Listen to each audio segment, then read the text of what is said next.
नमस्कार, मैं Ravi Kapoor from Tushar James. आज हम बात करेंगे गोल्ड की बढ़ती कीमतों के ऊपर। जैसा कि देखा गया कि गोल्ड अभी 1,12,000 रुपए पर तोला चल रहा है। लेकिन क्या ये गोल्ड बढ़ेगा या घटेगा? हर एक के मन में यही है। तो क्या इस टाइम गोल्ड खरीदना चाहिए या नहीं? बात करते हैं जियोपॉलिटिकल रीजन के ऊपर। जैसा कि हम देख रहे हैं कि दुनिया में हर जगह लड़ाई का माहौल बना हुआ है। इसराइल इराक के ऊपर हमला कर रहा है, इसराइल हमास के ऊपर हमला कर रहा है, रूस यूक्रेन के ऊपर हमला कर रहा है। और ये जो सब रीज़न है ये अनसर्टेनिटी के हैं, यानी अस्थिरता के हैं। जब भी दुनिया में अस्थिरता आती है गोल्ड हमेशा चमकता है। तो ये बहुत बड़े रीज़न है गोल्ड को बढ़ने के लिए। दूसरा रीज़न है जियो इकोनॉमिक रीज़न। जैसे अमेरिका ने इंडिया के ऊपर 50% टैक्स लगाया हुआ है और कंट्रीज़ के ऊपर भी टैक्स लगाए हुए हैं, जिससे अस्थिरता की स्थिति बनती जा रही है। ये भी एक बहुत बड़ा रीज़न है गोल्ड को बढ़ने का। तो जब तक ये सब रीज़न समाप्त नहीं हो जाते, गोल्ड का रुकना लगभग नामुमकिन है। और अगला जो लेवल देखा जा रहा है गोल्ड का, कहते हैं कि 1,25,000, तो उसके बाद 1,37,000 तक भी गोल्ड जा सकता है। ये केवल एक अनुमान है, बट गोल्ड घटने के जो कारण हैं, वो अभी कुछ दिखते हुए नहीं दिखाई दे रहे हैं। तो गोल्ड का बढ़ना तो तय है।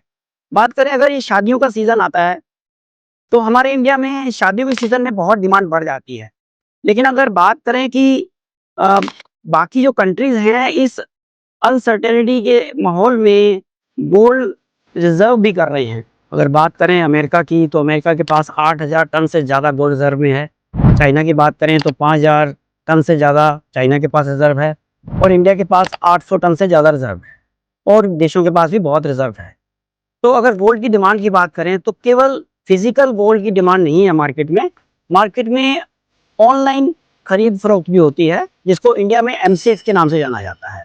इसमें हम लोग क्या कर सकते हैं कि अपना गोल्ड ऑर्डर बुक कर सकते हैं विदाउट एनी फिजिकल गोल्ड। उसका केवल हमें 10% ही गोल्ड का प्राइस जमा कराना होता है। और बाय भी कर सकते हैं और सेल भी कर सकते हैं। और इसकी एक लिमिट तय होती है कि 30 डेज, 28 डेज। तो उस डेट पे ये क्लोजिंग हो जाती है। उस डेट में जो भी गोल्ड का रिजर्व प्राइस होगा, या तो आप अपना प्रॉफिट बुक कर सकते हैं या आप फिजिकल गोल्ड भी ले सकते हैं। और इसी तरह अमेरिका में कॉमेक्स, जैसे इंडिया में एमसीएक्स है, तो अमेरिका में कॉमेक्स मार्केट है, कमोडिटी एक्सचेंज। वहाँ पे भी इस तरह का ही ट्रेडिंग होती है नॉन फिजिकल गोल्ड की। तो इंडिया में गोल्ड अगर हम बात करें तो तोले के हिसाब से सेल होता है, 10 ग्राम एक तोला। और यूएस में औंस के हिसाब से होता है, 28 या 30 ग्राम का एक तोला होता है। अगर यूएस डॉलर की बात करें तो यूएस डॉलर भी इंटरनेशनल लेवल पे वीक हो रहा है। स्विस फ्रैंक, येन, ब्रिटिश पाउंड और करेंसी में भी यूएस डॉलर वीक हो रहा है। इंडिया में यूएस डॉलर बढ़ रहा है, अभी अराउंड $88 के आसपास चल रहा है। बहुत सारे कारण हैं इसके इंडिया में बढ़ने के। तो ऑल ओवर इंटरनेशनल मार्केट में डॉलर की वैल्यू भी कम हो रही है। अगर हम इन्वेस्टमेंट की बात करें तो क्या हमें गोल्ड फिजिकल रूप में इन्वेस्ट करना चाहिए? गवर्नमेंट की एक स्कीम है ईटीएफ गोल्ड। उसमें किसी भी ब्रोकिंग फर्म से हम अपना अकाउंट खोल के हम अपना गोल्ड बाय और सेल कर सकते हैं। तो हमें गोल्ड फिजिकल रूप में ना लेकर हम ईटीएफ के रूप में ले सकते हैं। और हाँ, अगर आप गोल्ड खरीदते हैं और अगर किसी लॉकर बैंक में रखते हैं, तो आपको ये पता होना चाहिए कि किसी भी लॉकर की जो एनुअल चार्जेस लगते हैं उसका 100 टाइम्स ही बैंक आपको गारंटी देते हैं। गोल्ड अगर हम लॉकर में रखते हैं तो इसका ध्यान रखिए कि बैंक जो हैं गोल्ड लॉकर का 100 टाइम्स ही आपको इंश्योरेंस वैल्यू देते हैं। मान लीजिए आप बैंक में कोई लॉकर खरीदते हैं और 1000 रुपीज पर ईयर उसका चार्जेस देते हैं, तो इसका 100 टाइम्स यानी 1,00,000 रुपए की वैल्यू का अगर आप उस लॉकर में जो भी सामान रखेंगे उसकी वैल्यू आती है। ज़्यादा इससे बैंक कोई गारंटी नहीं देता है।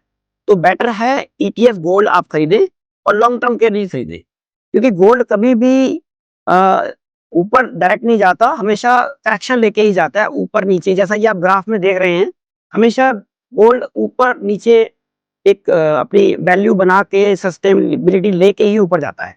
क्या आपको पता है दुनिया में कितना गोल्ड आज तक माइनिंग किया जा चुका है? 2 लाख टन। जी हाँ, 2 लाख टन गोल्ड आज तक दुनिया में माइनिंग किया जा चुका है। और कितना बैलेंस है मैं आपको बता दूं, 50,000 टन। 50,000 टन गोल्ड माइनिंग के लिए रह गया है, जो कि आने वाले 10 से 20 सालों में माइनिंग हो चुका होगा।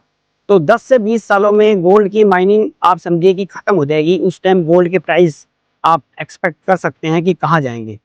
तो आज ही गोल्ड में इन्वेस्टमेंट शुरू कीजिए और अपना भविष्य सुधारिए।